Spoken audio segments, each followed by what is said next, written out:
बहुत सुंदर राखी ली है। पर हम रक्षाबंधन का त्योहार मना क्यों रहे हैं? अगर आप इंटरनेट पे ढूंढेंगे तो आपको बहुत सी कहानियाँ मिलेंगी, जैसे कृष्ण द्रौपदी से रिलेटेड, गणेश जी और संतोषी माँ से रिलेटेड, या फिर इंद्र की पत्नी इंद्राणी से रिलेटेड। बट असल में अगर हम हमारे धर्म गुरुओं और पुराणों की माने तो रक्षाबंधन का त्योहार मनाया जाता है भगवान विष्णु और उनके वामन अवतार के कारण।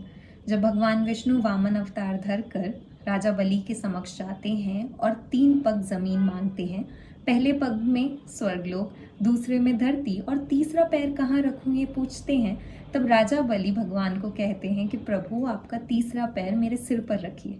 इस बात से भगवान विष्णु इतने प्रसन्न हो जाते हैं कि वो राजा बलि को कुछ मांगने को कहते हैं। राजा बलि कहते हैं कि भगवान, मुझे आपका ये स्वरूप बहुत पसंद आया। क्या ऐसा हो सकता है मैं आते जाते बस आपके दर्शन कर सकूं? इसीलिए विष्णु भगवान राजा बलि के महल के द्वारपाल बन जाते हैं। इस बात से राजा बलि बड़े खुश, क्योंकि रोज दर्शन हो रहे हैं। विष्णु भगवान भक्त को देखकर बहुत खुश। बस लक्ष्मी माता थोड़ी दुखी हो जाती है। वो एक साधारण स्त्री का रूप धरकर राजा बलि के समक्ष जाती हैं और बोलती हैं कि मुझे आपको अपना भाई बनाना है और मैं आपको एक रक्षा सूत्र बांधूंगी। बदले में आप मुझे एक उपहार देना और हमेशा मेरी रक्षा करना।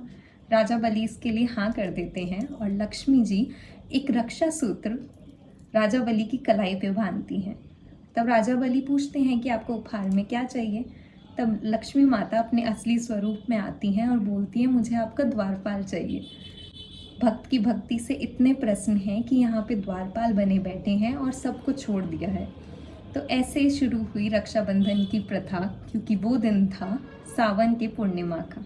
और तभी से बहन अपने भाई की कलाई पे एक रक्षा सूत्र बांधती है और भाई बदले में उपहार और हमेशा रक्षा करने का वादा देते हैं।